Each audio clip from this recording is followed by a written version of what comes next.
ನಮಸ್ಕಾರ ವೀಕ್ಷಕರೇ, ಶ್ರೀಗರಿ ವಾರ್ತೆಗರಿಗೆ ಸ್ವಾಗತ. ನಾನು ನಿಮ್ಮ ಗ್ರಹೇಶ್ವರ ಗಾರ್ಡಿಗೇಂದ್ರ. ದಿನಾಂಕ ಮಾರ್ಚ್ 25, 2025ರಂದು ಮೈಸೂರಿನ ರಾಜೀವ್ ನಗರ 2ನೇ ಹಂತದಲ್ಲಿ ನಮ್ಮ ಕ್ಲಿನಿಕ್ ಉದ್ಘಾಟನೆಯನ್ನು ನರಸಿಂಹರಾಜ ಕ್ಷೇತ್ರದ ಶಾಸಕ ತನ್ವೀರ್ ಸೇಠ್ ಮಂಗಳವಾರ ನೆರವೇರಿಸಿದರು. ಈ ವೇಳೆ ಜಿಲ್ಲಾ ಆರೋಗ್ಯಾಧಿಕಾರಿ doctor PC Kumaraswamy, doctor Siraj Ahmed, doctor Nishant, doctor Mohammed Saheb, KDP ಸದಸ್ಯ ಮೊಹಮ್ಮದ್ ರಾಫಿಕ್, ಜಿಲ್ಲಾ ಆರೋಗ್ಯ ಶಿಕ್ಷಣಾಧಿಕಾರಿ ಮುನೀಂದ್ರಮ್ಮ ಹಾಗೂ ಮತ್ತಿತರರು ಉಪಸ್ಥಿತರಿದ್ದರು. ಒಂದು ಕಡೆ ಬಿಜೆಪಿಯವರು ಅನೇಕ ವಿಚಾರ ಇಟ್ಕೊಂಡು ಸದನದಲ್ಲಿ ಗಲಾಟೆ ಮಾಡಿದ್ದಾರೆ. ಸಂತೋಷ್ ನಾಡ್ ಅವರು ಲಿಟ್ರಾಪ್ ಬಗ್ಗೆ ಚರ್ಚೆ ಮಾಡೋದೇ ಒಂದು ರಾಜಕೀಯ ಸಂಗತಿ. ತಮ್ಮ ಅಭಿಪ್ರಾಯ ಸರ್? ನೋಡಿ, ನಾನು ಈ ವಿಚಾರ ಕುರಿತಂತೆ ಆಕಸ್ಮಿಕ ಅಪಘಾತ ಆದಾಗ ಅದು ಯಾರ ಕೈನಲ್ಲೂ ಇರಲ್ಲ. ಜಾರ್ ಬೀಳೋದು, ಗಾಡಿ ಡಿಕ್ಕಿ ಹೊಡಿಯೋದು, ಇದೆಲ್ಲ ಏನಾಗುತ್ತೆ ನಮ್ಮ ಕೈನಲ್ಲಿ ಇರಲ್ಲ. ಇಂಥದನ್ನು ಆಕಸ್ಮಿಕವಾಗಿ ಆಯಿತು ಅಂತ ಸಂತಾಪ ಸೂಚಿಸುವಂಥದ್ದು ಅಥವಾ ನಾವು ಅದಕ್ಕೆ ಸಮಾಧಾನ ಮಾಡುವಂಥದ್ದು ಸರಿ. ಹನಿ ಟ್ರ್ಯಾಪ್ ಅಂದಾಗ ಎರಡು ಮನಸ್ಸುಗಳು ಒಪ್ಪಿ ಮುಂದುವರಿಸುವಂತಹ ಪ್ರಕ್ರಿಯೆ. ನಿಮಗೆ ಬೇಡ ಅಂದಾಗ ಅದು ಹನಿ ಟ್ರ್ಯಾಪ್ ಆಗುತ್ತೆ, ಬೇಕು ಅಂದಾಗ ಹೊರಗೆ ಬರಲ್ಲ. ಸೊ ಇಂಥದ್ದೆಲ್ಲ ಏನಾಗುತ್ತೆ, ಅನವಶ್ಯಕವಾದಂಥ ಚರ್ಚೆ ಇದು. ಯಾರ ಮೇಲೆ ಇದನ್ನು ಆಗಿದೆಯೋ, ಪ್ರಯೋಗ ಆಗಿದೆಯೋ, ಯಾರು ಅದನ್ನು ಸ್ವೀಕರಿಸ್ಕೊಂಡಿದ್ದಾನೋ ಅಥವಾ ಯಾರು ತಿರಸ್ಕರಿಸಿದಾನೋ ಅದು ಅವನಿಗೆ ಗೊತ್ತು. ಇದು ಸಾರ್ವಜನಿಕರಿಗೆ ಯಾರಿಗೂ ಇದು ಬೇಕಾಗಿಲ್ಲದ ವಸ್ತು. ಹಾಗಾಗಿ ಮಾಡೋಕ್ಕೆ 100 ಕೆಲಸ ಇರಬೇಕಾದ್ರೆ ಈ ಟ್ರ್ಯಾಪು ಮತ್ತೊಂದು ಇದೆಲ್ಲ ಚರ್ಚೆ ಮಾಡುವಂಥ ವಿಚಾರ ಅಲ್ಲ. ತೀವ್ರವಾಗಿ ಬೇಸಿಗೆ ನಮ್ಮ ಮುಂದೆ ಇದೆ. ಜನರಿಗಿರುವಂಥ ಸಮಸ್ಯೆ ಏನು, ನೀರಿನ ಆಕಾರ ಏನಿದೆ, ಅಥವಾ ಎಲ್ಲಿ ಯಾವ ರೀತಿಯ ಸ್ಪಂದನೆ ನೀಡಬೇಕು ಅನ್ನೋ ವಿಚಾರದಲ್ಲಿ ಚರ್ಚೆ ಮಾಡೋದು ಬಿಟ್ಟು, ನೀನು ಯಾವ ಜಾತಿ, ನೀನು ಯಾವ ಧರ್ಮ, ನಿನಗೆ ಹನಿ ಟ್ರ್ಯಾಪ್ ಆಯ್ತಾ, ನಿನಗೆ ಕಾಲು ಎಳೆದಾರ, ನೀನು ಅದೆಲ್ಲ ಬೇಕಾಗಿಲ್ಲದೆ ಇರುವಂಥ ವಿಚಾರ. ನಾನು ಈ ಎಲ್ಲ ವಿಚಾರಗಳನ್ನು ಸಾರ್ವಜನಿಕವಾಗಿ ನಗಪಾತ್ರವಾಗುವಂಥದ್ದಕ್ಕೆ ಇದು ಹೆಚ್ಚಿನ ಒಂದು ಪ್ರೇರಣೆ ಕೊಡುವಂಥದ್ದಾಗುತ್ತೆ. ಅದನ್ನು ಬಿಟ್ಟು ನಮ್ಮ ಗಾಂಭೀರ್ಯತೆಯನ್ನು ಉಳಿಸ್ಕೊಂಡು, ಗೌರವವನ್ನು ಉಳಿಸ್ಕೊಂಡು ಸೇವೆ ಮಾಡುವಂಥದ್ದಕ್ಕೆ ನಾವು ಬಂದಿರುವಂಥದ್ದು, ಸೇವೆ ಮುಂದುವರಿಸುವಂಥ ಕೆಲಸ ಮಾಡಿದರೆ ಈ ಎಲ್ಲ ವಿಚಾರಗಳು ಅಲ್ಲಿಗೆ ಸತ್ತೋಗುತ್ತೆ. ಇದನ್ನು ಅನವಶ್ಯಕವಾಗಿ ಚರ್ಚೆ ಮಾಡುವಂಥದ್ರಲ್ಲಿ ಅರ್ಥ ಇಲ್ಲ. ಮತ್ತೊಂದು ಕಡೆ ನೋಡಿ, ಯಾರು ಏನು ಮಾತಾಡೋ ಅವ್ರ ಹತ್ರ ಕೇಳ್ಕೊಳ್ಳಿ. ಮಾತಾಡಿರೋ ಇಲ್ವೋ ಅಂತ ನಾನು ಅದನ್ನು ನೋಡೋಕ್ಕೆ ಹೋಗಲ್ಲ. ನಾನು ಮೊದಲೇ ಹೇಳಿದ್ದೀನಿ, ನನ್ನ ಮುಂದೆ ಇರುವಂಥದ್ದು ಸೇವೆ ಮಾಡಬೇಕಾಗಿರುವಂಥದ್ದು ಜನರ ಸಮಸ್ಯೆ ಅಷ್ಟೇ ಕೇಳಿ, ಬೇರೆ ವಿಚಾರಕ್ಕೆ ನಾನು ತಲೆಗೆ ಉತ್ತರನೂ ಕೊಡಲ್ಲ. ನಗರದ ಕ್ಷೇತ್ರ ಪುನರ್ವಿಂಗಡಣೆ ಆದಂತಹ ಸಂದರ್ಭದಲ್ಲಿ ನಗರದ ಹೊರವಲಯದ ಗ್ರಾಮೀಣ ಭಾಗ ನನ್ನ ಕ್ಷೇತ್ರಕ್ಕೆ ಸೇರ್ಪಡೆ ಆದಮೇಲೆ ಅಲ್ಲಿಗೆ ನಾವು ಯಾವುದೇ ಸೌಲಭ್ಯಗಳನ್ನ ಕೊಡೋಕ್ಕೆ ಸಾಧ್ಯ ಆಗಿರಲಿಲ್ಲ. ನಿರಂತರ ಪ್ರಯತ್ನದಿಂದಾಗಿ ಇವತ್ತು ಈ ಭಾಗಕ್ಕೆ ಒಂದು ನಮ್ಮ ಕ್ಲಿನಿಕ್ ನಮಗೆ ಸಿಕ್ಕಿದೆ. ಅದನ್ನು ಇವತ್ತು ಸಾರ್ವಜನಿಕರಿಗೆ ಲೋಕಾರ್ಪಣೆ ಮಾಡೋ ಜೊತೆಗೆ ನಾವು ಕರೆಯನ್ನು ಕೊಟ್ಟಿದ್ದೇವೆ. ಜನರು ಈ ಸೇವೆಯನ್ನು ಅತಿ ಹೆಚ್ಚಿನ ರೀತಿಯಲ್ಲಿ ಬಳಕೆ ಮಾಡಿಕೊಳ್ಳಿ ಅನ್ನೋದು. ಜೊತೆಗೆ ನಮಗೆ ಸ್ವಂತ ಕಟ್ಟಡನೂ ಇಲ್ಲದೆ ಇರೋದ್ರಿಂದ ಇವತ್ತು ಬಾಡಿಗೆ ಕಟ್ಟಡದಲ್ಲಿ ಪ್ರಾರಂಭ ಮಾಡಿದ್ದೇವೆ. ಅತಿ ಶೀಘ್ರದಲ್ಲೇ ಇದಕ್ಕೆ ತನ್ನದೇ ಆದಂಥ ಒಂದು ಕಟ್ಟಡ ತಗೊಳ್ಳುವಂಥದ್ದಕ್ಕೂ ನಾವು ನಮ್ಮ ಪ್ರಯತ್ನ ಮಾಡ್ತೇವೆ. ಇವತ್ತು ಸುಮಾರು 12 ವಿವಿಧ ಆರೋಗ್ಯ ಕ್ರಮಗಳನ್ನ ಇಲ್ಲಿ ನಮ್ಮ ಕ್ಲಿನಿಕ್ ಮೂಲಕ ಮಾಡುವಂಥದ್ದು ಮುಂದಾಗ್ತಾ ಇರೋ ಜೊತೆಗೆ ರೆಫರಲ್ ಸಿಸ್ಟಮ್, ಯಾರು ತೀರಾ ಅನಾರೋಗ್ಯ ಆಗಿರ್ತಾರೆ ಅಂಥವರು ಇಲ್ಲಿ ಬಂದಾಗ ಅವ್ರಿಗೆ ಯಾವ ಆಸ್ಪತ್ರೆಗೆ ಕಳಿಸ್ಕೊಡ್ಬೇಕು, ಅವರ ಚಿಕಿತ್ಸೆ ಹೆಂಗೆ ತಗೋಬೇಕು ಅನ್ನೋದು ಕೂಡ ಇಲ್ಲಿ ತಗೊಳಕ್ಕೆ ಮುಂದಾಗ್ತೀವಿ. ವಿಶೇಷವಾಗಿ ತಾಯಿ ಮತ್ತು ಮಗು ಭಾರತೀಯರಿಗೆ ಕೊಡಬೇಕಾಗಿರುವಂತಹ ಪೌಷ್ಟಿಕಾಂಶಗಳಾಗಿರ್ಬೋದು ಅಥವಾ ನವಶಿಶುಗೆ ಕೊಡಬೇಕಾಗಿರುವಂತಹ ಚುಚ್ಚುಮದ್ದು, ಅದನ್ನು ಅತಿ ಹೆಚ್ಚಿನ ರೀತಿಯಲ್ಲಿ ಇಲ್ಲಿ ಕೆಲಸ ಮಾಡೋಕ್ಕೆ ನಾವು ಮುಂದಾಗ್ತಾ ಇದ್ದೀವಿ.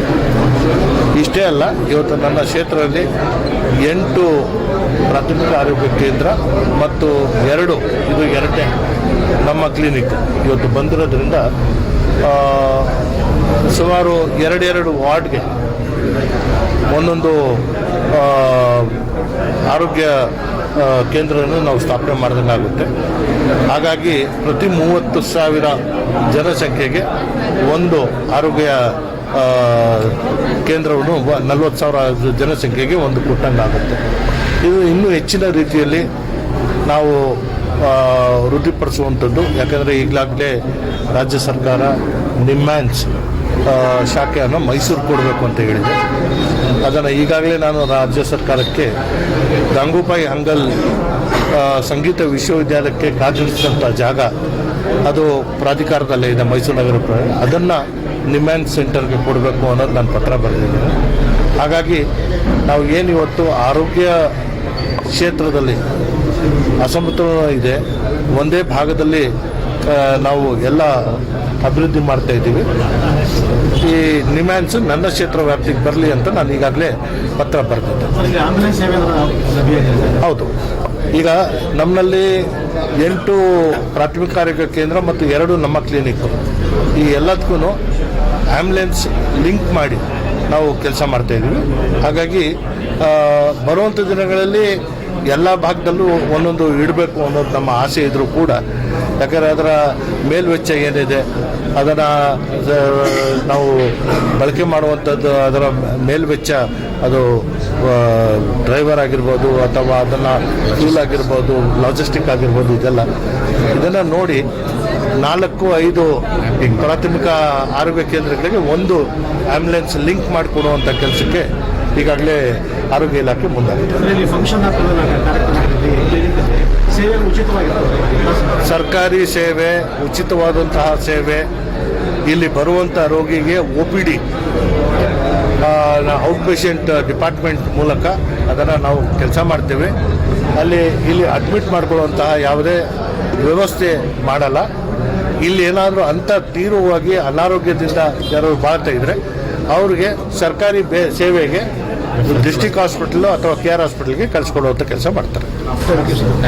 ನಿಮ್ಮ ವೃತ್ತಿಗೂ ಬರೋಕ್ಕೆ ಸಾಧ್ಯ ಬಿಕಾಸ್ ವಿ ನೋ ಇವತ್ತಿನ ಪ್ರಪಂಚದಲ್ಲಿ ಯಾರನ್ನೂ ಕೃತಜ್ಞತೆ ಇಲ್ಲ, ಕೃತಜ್ಞತೆ ಸಲ್ಲಿಸಬೇಕು ಅನ್ನೋ ಭಾವನೆಯೂ ನಮಗಿಲ್ಲ.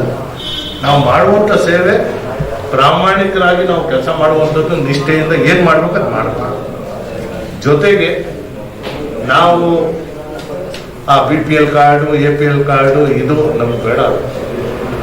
ನಿಮ್ಮ ಹತ್ರ ಬರೋನು ಅದು ಎಷ್ಟೇ ಶ್ರೀಮಂತ ಆಗಿರ್ಬೋದು, ಎಷ್ಟೇ ಬಡವ ಆಗಿರ್ಬೋದು, ನಿಮ್ಮ ಕೈನಲ್ಲಿ ಏನು ಚಿಕಿತ್ಸೆ ಕೊಡೋಕ್ಕೆ ಸಾಧ್ಯ. ಜೊತೆಗೆ ಇನ್ನು ಮುಂದೆ ನಾವು ಏನು ಮಾಡಬೇಕು ಅನ್ನೋದು we are going to have a dialogue. ಯಾಕಂದರೆ ಕೋವಿಡ್ ಬಂದಂತಹ ಸಂದರ್ಭದಲ್ಲಿ ಪ್ರತಿಯೊಬ್ಬರು ವೈದ್ಯರಾಗಿದ್ದಾರೆ, ಈಗ ಡಾಕ್ಟರ್ ಹೇಳ್ತಾ ಇದ್ದಾರೆ. But self medication is wrong. ನಿಮ್ಮ ಮೇಲೆ ನೀವು ಪ್ರಯೋಗ ಮಾಡ್ಕೊಳ್ಳುವಂಥದ್ದು ಒಂದು ಕಡೆಗಾದರೆ ಮತ್ತೊಬ್ಬರಿಗೆ ನೀವು ಇದು ತಗೊಳ್ಳಿ ಭಾಷೆ ಆಗುತ್ತೆ ಅಂತ ಹೇಳುವಂಥದ್ದು ಮಾಡಬಾರ್ದು, ಅದು ಅಪರಾಧ. ಸೊ ಅದನ್ನು ನಾವು ಮನಸ್ಸಲ್ಲಿ ಇಟ್ಕೋಬೇಕು. ಯಾರು ವೈದ್ಯರಿದ್ದಾರೆ ವೈದ್ಯರು ಅವ್ರ ಕೆಲಸ ಅವ್ರು ಮಾಡಿ, ನಾವು ಮಾಡುವಂಥ ಕೆಲಸ ನಾವು ಮಾಡ್ತೇವೆ. ನಮ್ಮ ಕೆಲಸ ಮಾಡೋಕ್ಕೆ ಅವ್ರು ಬಿಡಲ್ಲ, ಅವ್ರ ಕೆಲಸ ಮಾಡೋಕ್ಕೆ ನಮ್ದು ಆ ಹಕ್ಕು ಇಲ್ಲ. ಸೊ ಈ ಕಾರಣದಿಂದ ನಾವು ಮಾಡುವಂಥ ಕೆಲಸ ನಾವು ಮಾಡೋಣ.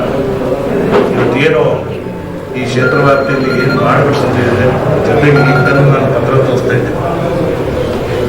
ನಾವು ಬೀಡಿ ಕಾರ್ಮಿಕರ ಆಸ್ಪತ್ರೆನ ಅದಕ್ಕೆ ಟೇಕ್ ಓವರ್ ಮಾಡಿ ಅಂದರೆ ಯಾರ ತಲೆಗೂ ಹೋಗ್ತಾ ಇರಲಿಲ್ಲ. ಅದಕ್ಕೆ ಸಿಬ್ಬಂದಿ ನಿಯೋಜಿಸಿಕೊಡಿ ಅಂತ ಕೇಳಿದೆ. ಅದನ್ನು ಈಗ ಆದೇಶ ಮಾಡಿ ಕಳಿಸಿ. ಏನಾಗುತ್ತೆ, ನಾವು ನೇರವಾಗಿ ತಿಂತೀವಿ ಅಂದರೆ ಯಾರದ್ದು ಅರ್ಥ ಆಗ್ತದೆ. ಈ ಉದಯಗಿರಿಗೆ 5 ವರ್ಷ ಜನಸಂಖ್ಯೆ ಜಾಸ್ತಿ ಆಗಿದೆ, ಇನ್ನೊಂದು ಹೊಸ ಸ್ಟೇಷನ್ ಕೊಡಿ ಅಂದ್ರೆ ಒಪ್ಪಿಲ್ಲ. ಉದಯಗಿರಿ ತಾಣೆ ನಾವು ವಿಭಜನೆ ಮಾಡಿಕೊಡಿ ಅಂದಾಗ ಒಪ್ಕೊಂಡು. ಸೊ ಹಾಗೆ ಭಾಷೆ ಪ್ರಯೋಗನೂ ನಾವು ಎಲ್ಲಿ ಯಾವ ರೀತಿಯಲ್ಲಿ ಮಾತಾಡಬೇಕು ಅನ್ನೋದಿರುತ್ತೆ. ಅತ್ಯಂತ ಸಂತೋಷದ ದಿನ ಅಂತ ನಾನಾದರೂ ಭಾವಿಸ್ತೀನಿ. ಪ್ರಯತ್ನ ನನ್ನದೇ ಇರ್ಬೋದು, ನನಗೆ ಸಹಕರಿಸಿದಂಥ ಆರೋಗ್ಯ ಇಲಾಖೆಯ ಅಧಿಕಾರಿಗಳಾಗಿರ್ಬೋದು, ಸರ್ಕಾರ ಆಗಿರ್ಬೋದು. ಆದರೆ ನಾನು ಹೇಳುವಂಥದ್ದು, ನಮ್ಮ 100 ಪ್ರಯತ್ನದಿಂದ ಯಾರು ಇದು ಬೇಕು ಅಂತ ಆಸೆ ಇಟ್ಕೊಂಡಿದ್ರು ಬಳಕೆದಾರರು. ಯಾಕಂದ್ರೆ ಈ ಭಾಗದಲ್ಲಿರುವಂಥ ಕಡುಬರು ನಮಗೊಂದು ಕ್ಲಿನಿಕ್ ಅಂತ ಇದ್ರೆ ನಮ್ಗೆ ಚೆನ್ನಾಗಿತ್ತು ಅಂತ ಯಾರು ಹೇಳಿದ್ರು, ಆ ಪ್ರಾರ್ಥನೆಗಳು ಇವತ್ತು ಫಲಕೃತ ಆಗಿದೆ. ಅವರ ಆ ಪ್ರಾರ್ಥನೆ ಮತ್ತು ಅವರ ಆಸೆಗಳಿಗೆ ಅನುಕೂಲವಾಗಿ ಬಂದಿದೆ ಅಂತ ನಾನು ಭಾವಿಸ್ತೇನೆ. ನಾವು ಬರೀ ತೆರೆಯೋದಲ್ಲ, ಇದು ಉತ್ತಮವಾಗಿ ಪ್ರಯೋಗ ಆಗಲಿ, ಜನರಿಗೆ ಒಂದು ಆಶಾಧಿಕವಾಗಿ ಈ ನಮ್ಮ ಕ್ಲಿನಿಕ್ ಬೆಳೀಲಿ. ವೈದ್ಯರು ಅವರು ಸೇವೆ ಮಾಡ್ತಾರೆ, ಆದರೆ ಆ ಸೇವೆಯಲ್ಲಿ ಗುಣಮುಖರು ಮಾಡುವಂತಹ ಶಕ್ತಿ ನಿಮ್ಗೆ ಹೆಚ್ಚಾಗಿ ಬರಲಿ ಅಂತ ನಾನು ಪ್ರಾರ್ಥಿಸ್ತಾ, ಇವತ್ತು ಇಷ್ಟು ಸಂಖ್ಯೆಯಲ್ಲಿ ನೀವೆಲ್ಲ ಬಂದಿರುವಂಥದ್ದು ಒಂದು ಸಾಕ್ಷಿ ಏನಂದರೆ, ಸಾರ್ವಜನಿಕರ ಆರೋಗ್ಯಕ್ಕೆ ನೀವೆಲ್ಲರೂ ಏನೋ ನಿಮ್ಮ ಸೇವೆಯನ್ನು ಮುಡುಪಾಗಿಟ್ಟಿದ್ದೀರ. ನಿಮ್ಮೆಲ್ಲರಿಗೂ ಶುಭವನ್ನು ಕೋರ್ತಾ, ಆರೋಗ್ಯ ಇಲಾಖೆಯ ನಮ್ಮ DHO ಆಗಲಿ ಅಥವಾ ಎಲ್ಲ ವೈದ್ಯರು, ನಮ್ಮ ಸಿರಾಜ್ರವರು, ಅವ್ರಿಗೆ ನಾನು ಹೆಚ್ಚಾಗಿ ನಾನು ಏನು ಹೇಳಲ್ಲ, ಅವ್ರಿಗೆ ಹೇಳೋದಿಷ್ಟೇ, ನೀವು ನಮ್ಮದೇ ಇರುವಂಥವ್ರು, ನೀವು ಒಬ್ಬರು ನನ್ನ ಕ್ಷೇತ್ರದಲ್ಲೇ ವಾಸಕ್ಕಿರೋರು, ಅತಿ ಹೆಚ್ಚಿನ ಜವಾಬ್ದಾರಿ ನಿಮ್ಮ ಮೇಲೆ ಇದೆ ಅಂತ ಹೇಳ್ತಿದ್ದಾರೆ. ಸೊ ಹಾಗಾಗಿ ಅವರ ಸೇವೆಯೂ ಇದೆ, ಅವರ ಪ್ರಯತ್ನ ಎಸ್. ಹಾಗಾಗಿ ಜನತೆಯ ಪರವಾಗಿ ಅವ್ರಿಗೂ ವಿಶೇಷವಾದಂಥ ಕೃತಜ್ಞತೆಗಳನ್ನ ಸಲ್ಲಿಸಿ ನೀವೆಲ್ಲರಿಗೂ ಒಂದಿಸ್ತಾ ನನ್ನ ಮಾತುಗಳಿಗೆ ಒಂದು ಸುಮಾರು 14 ನಮ್ಮ ಕ್ಲಿನಿಕ್ ಸ್ಯಾಕ್ಷನ್ ಆಗಿದೆ. ಮುಂಚೆ 9 ಕ್ಲಿನಿಕ್ ಆಲ್ರೆಡಿ ನಮ್ಮಲ್ಲಿ ಎಕ್ಸಿಸ್ಟಿಂಗ್ ಇದೆ. 2 ಇಯರ್ಸಿಂದ ಕೆಲಸ ಆಗ್ತಾ ಇದೆ. ಇದೆಲ್ಲ ಈ ನಮ್ಮ ಕ್ಲಿನಿಕ್ ಮೇನ್ ಕಾನ್ಸೆಪ್ಟ್ ಏನಂದ್ರೆ, ಈಗ ಆಲ್ರೆಡಿ ಸರ್ ಹೇಳಿದಂಗೆ ನೋ ಮ್ಯಾನ್ಸ್ ಸರ್ವಿಸಸ್ ಎಲ್ಲೆಲ್ಲಿ ಸಿಗ್ತಾ ಇಲ್ಲ ಸರ್ವಿಸಸ್ ಅಂತ ನಾವು ಗುರುತಿಸಿ ಅಲ್ಲಿ ನಾವು, ಯಾಕಂದ್ರೆ ಒಂದು ಪಾಪ್ಯುಲೇಷನ್ ನಮಗೆ ಒಂದು 15,000 ಹತ್ರ ಒಂದು ಪಾಪ್ಯುಲೇಷನ್ ಕವರ್ ಆಗುತ್ತೆ ಈ ನಮ್ಮ ಕ್ಲಿನಿಕಲ್ಲಿ. ನಮ್ಗೇನು ನಮ್ಮ ಪ್ರಾಥಮಿಕ ಆರೋಗ್ಯ ಕೇಂದ್ರ ಇರುತ್ತೆ ಅದನ್ನಲ್ಲೇ ಒಂದು ಸಬ್ ಸೆಂಟರ್ ಥರ ಆ್ಯಕ್ಚುಲಿ ಇದು ಫಂಕ್ಷನ್ ಆಗುತ್ತೆ. ಇದೊಂಥರ ಸಬ್ ಸೆಂಟರ್ ಥರ ಇರುತ್ತೆ. ಮಿನಿಮಮ್ ನಾವೇನು 100 ಸರ್ವಿಸಸ್ ಅಂತ ಏನು ಕೊಡ್ತೀವಿ, ಯಾಕಂದ್ರೆ ಈಗ ಎಲ್ಲ ಕಡೆ ನೀವು ಕೇಳಿರ್ಬೋದು, ತಾಯಿ ನಮ್ದು ಮೇನ್ ಅಜೆಂಡಾ ಏನಿರುತ್ತೆ, ತಾಯಿ ಮತ್ತೆ ಮಕ್ಕಳು ಮಾಡೋದು ಏನಿದೆ ನಾವು ಆ ಸಂಖ್ಯೆ ಕಡಿಮೆ ಮಾಡಬೇಕು ಅಂತ ನಮ್ಮ ಮೇನ್ ಉದ್ದೇಶ ಇರುತ್ತೆ. ಅದು ನಮ್ದು ಫೋಕಸ್ ಇರುತ್ತೆ ಅದರಲ್ಲಿ. ಸೊ ಇದಾಗ ಏನಾಗುತ್ತೆ ಅಂದ್ರೆ, ಒಂದು ಸ್ವಲ್ಪ ಈ ನೋ ಸರ್ವಿಸಸ್ ಲ್ಯಾಂಡ್ ನಲ್ಲಿ ಏನಾಗ್ತಿತ್ತು ಅಂದ್ರೆ, ನಮ್ಗೆ ಎಲ್ಲ ಈ ತಾಯಿ ಗರ್ಭಿಣಿ ಆದಾಗ ನೋಂದಣಿಗಳು ಆಗ್ತಾ ಇರಲಿಲ್ಲ, ರಿಜಿಸ್ಟ್ರೇಷನ್ ಆಗ್ತಾ ಇರಲಿಲ್ಲ. ನಮ್ಗೆ ರಿಜಿಸ್ಟ್ರೇಷನ್ ಆಗ್ತಾ ಇಲ್ಲ ಅಂದ್ರೆ, ನಮಗೂ ಕೂಡ ಮೈಸೂರು ಜಿಲ್ಲೆ ಎಷ್ಟು ಜನ ನಮ್ಗೆ ಗರ್ಭಿಣಿಯವರು ಇದ್ದಾರೆ, ಅವ್ರಿಗೆ ಎಲ್ಲಿ ಡೆಲಿವರಿ ಪ್ಲಾನ್ ಮಾಡಬೇಕು ಅಂತಾನು ಅಷ್ಟು ಕರೆಕ್ಟ್ ಆಗಿ ನಮ್ಗೆ ಸ್ಟ್ಯಾಟಿಸ್ಟಿಕ್ಸ್ ಸಿಗ್ತಾ ಇರಲಿಲ್ಲ. ಸೊ ಇದು ನಮ್ಮ ಕ್ಲಿನಿಕ್. ನಾವು ಅದೇ ತರ ನಾವು ಈ ರಾಜನಗರದಲ್ಲಿ ಏನು ನಮ್ಗೆ ಈಗ ಈ ರಾಜನಗರ ಅಂದ್ರೆ 3 ಪ್ರಾಥಮಿಕ ಆರೋಗ್ಯ ಕೇಂದ್ರ ಪಾಪ್ಯುಲೇಷನ್ ಇಲ್ಲಿ ಸೇರುತ್ತೆ. ಒಂದು ಶಾಂತಿನಗರ, ಮತ್ತೆ ರಾಜೇಂದ್ರ ನಗರ, ಮತ್ತೆ ಒಂದು ಗಾಂಧಿನಗರ್. ಸೊ ಅಲ್ಲಿಂದ ನಾವು ಒಂದೊಂದು ಸ್ವಲ್ಪ ಪಾಪ್ಯುಲೇಷನ್ ಅಲ್ಲಿಂದ ತಗೊಂಡು ನಾವು ಇಲ್ಲಿ, ಯಾಕಂದ್ರೆ ಅವ್ರಿಗೆ ಆಲ್ರೆಡಿ ನಮ್ಗೆ ಒಂದು 60,000 70,000 ಪಾಪ್ಯುಲೇಷನ್, ಅವ್ರಿಗೂ ಕೆಲಸ ಒತ್ತಡ ಜಾಸ್ತಿ ಆಗಿದೆ. ಹಂಗಾಗ್ಬಿಟ್ಟಿದೆ. ಇದು ಒಂದು ಒಳ್ಳೆ ಕಾರ್ಯಕ್ರಮ, ಇದು ಒಳ್ಳೆ ಒಂದು ಲೊಕೇಶನ್ ಇದೆ. ಸೊ ಮುಂದಿನ ದಿನದಲ್ಲಿ ಇದೊಂದು ಅಪ್ಗ್ರೇಡ್ ಮಾಡಿ PSC ಆದ್ರೆ ಬಂದು ಬಹಳ ಉತ್ತಮ ಆಗುತ್ತೆ ಅಂತ ಕೇಳ್ಕೊತೀನಿ. ಯಾಕಂದ್ರೆ ನಮಗೆ ಇಲ್ಲಿ ಏನಾಗುತ್ತೆ ಅಂದ್ರೆ, ಇಲ್ಲಿ ವೆರಿ ಅರ್ಬನ್ ಏರಿಯಾ ಅಂತ ನಮ್ಮಲ್ಲಿ ಏನು ರಿಂಗ್ ರೋಡ್ ಇಂದ ಸರೌಂಡಿಂಗ್ಸ್ ಏನಿದೆ ಅಲ್ಲೂ ಕೂಡ ಸುಮಾರು ನಮ್ಮಲ್ಲಿ ಪ್ರಾಥಮಿಕ ಆರೋಗ್ಯ ಕೇಂದ್ರ ಕೂಡ ಸರ್ವಿಸಸ್ ಸಿಗ್ತಾ ಇಲ್ಲ. ಅಲ್ಲಿ ನಮ್ಮಲ್ಲಿ ಈ ಅರ್ಬನ್ ಅವರು ತಗೊಳ್ಳಲ್ಲ, ಅಲ್ಲಿ ರೂರಲ್ ಸರ್ವಿಸ್ ಅವರು ತಗೊಳ್ಳಲ್ಲ. ನಮ್ಮ ಏರಿಯಾಕ್ಕೆ ಸಿಕ್ಕ ಅದೊಂಥರ ನೋ ಮ್ಯಾನ್ಸ್ ಲ್ಯಾಂಡ್ ತರ ಆಗಿದೆ. ಸೊ ಇದೇ ತರ ನಮ್ಮ ಕ್ಲಿನಿಕ್ ನಮ್ಮ 14 ಸೆಂಟರ್ಸ್ ಏನು ಸ್ಯಾಂಕ್ಷನ್ ಆಗಿದೆ, ಇದರಲ್ಲಿ ನಾವು ಈ ಪೆರಿ ಅರ್ಬನ್ ಏರಿಯಾದಲ್ಲೇ ಕೂಡ ನಾವು ಮ್ಯಾಕ್ಸಿಮಮ್ ಗುರುತಿಸಿದ್ದೀವಿ. ಸೊ ಈ ಫಸ್ಟ್ ಫೇಸ್ ಅಲ್ಲಿ ನಾವು ಇವತ್ತು ಓಪನಿಂಗ್ ಆಗ್ತಾ ಇದೆ. ಮುಂದಿನ ದಿನದಲ್ಲಿ ಭಾರತ್ ನಗರ ಮತ್ತೆ ಹಳೆ ಕೆಸರೆ ಅಲ್ಲೆಲ್ಲ ಒಂದು ಜಾಗಗಳು ಸ್ಲಮ್ ಬೋರ್ಡ್ ಇಂದ ಅಲ್ಲಿ ನಮ್ಗೆ ಕೊಟ್ಟಿದ್ದಾರೆ. ಸೊ ಅಲ್ಲಿ ಮತ್ತೆ ಏಕಲವ್ಯ ನಗರ ಅದು ಸ್ಲಮ್ ಬೋರ್ಡ್ ಇಂದ ಕೊಟ್ಟಿದ್ದಾರೆ. ಮತ್ತೆ ಇವನ್ 2 ಬಸ್ ಸ್ಟ್ಯಾಂಡ್ ಅಲ್ಲಿ, ಸಬರ್ ಬಸ್ ಸ್ಟ್ಯಾಂಡ್ ಮತ್ತೆ ಒಂದು ಸಿಟಿ ಬಸ್ ಸ್ಟ್ಯಾಂಡ್ ಸರ್ಕಾರದಿಂದನೇ ಗುರುತಿಸಿದ್ದಾರೆ ಜಾಗಗಳು. ಸೊ ಅಲ್ಲೂ ಕೂಡ ಈಗ ಮುಂದಿನದಲ್ಲಿ ಶುರು ಆಗುತ್ತೆ.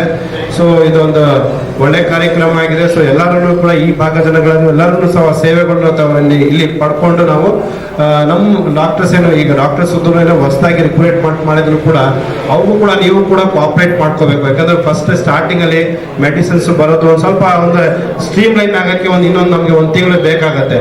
ಮತ್ತೆ ಮುಂದಿನ ವಾರ್ತೆಗರಿಯಲ್ಲಿ ಭೇಟಿಯಾಗೋಣ. ಶ್ರೀಗರಿ, ನಿಮ್ಮ ಮನದಾಳದ ಗರಿ. ನಮಸ್ಕಾರ. ಶ್ರೀಗರಿ, ನಿಮ್ಮ ಮನದಾಳದ ಗರಿ. ಶ್ರೀಗರಿ, ನಿಮ್ಮ ಭಾವನೆಗಳ ಗರಿ. ಶ್ರೀಗರಿ, ನಾಡಿನ ಹೆಮ್ಮೆಯ ಗರಿ. ಮನೆ ಮನಗಳ ಗರಿದು ಶ್ರೀಗರಿ, ತನು ಮನ ಧನಗಳ ಗರಿದು ಶ್ರೀಗರಿ, ವಿಶ್ವದ ದೇಶದ ನಾಡಿನ ಗರಿದು ಶ್ರೀಗರಿ. ಶ್ರೀಗರಿ ಶ್ರೀಗರಿ ಶ್ರೀಗರಿ ಶ್ರೀಗರಿ ಶ್ರೀಗರಿ, ನಿಮ್ಮ ಮನದಾಳದ ಗರಿ.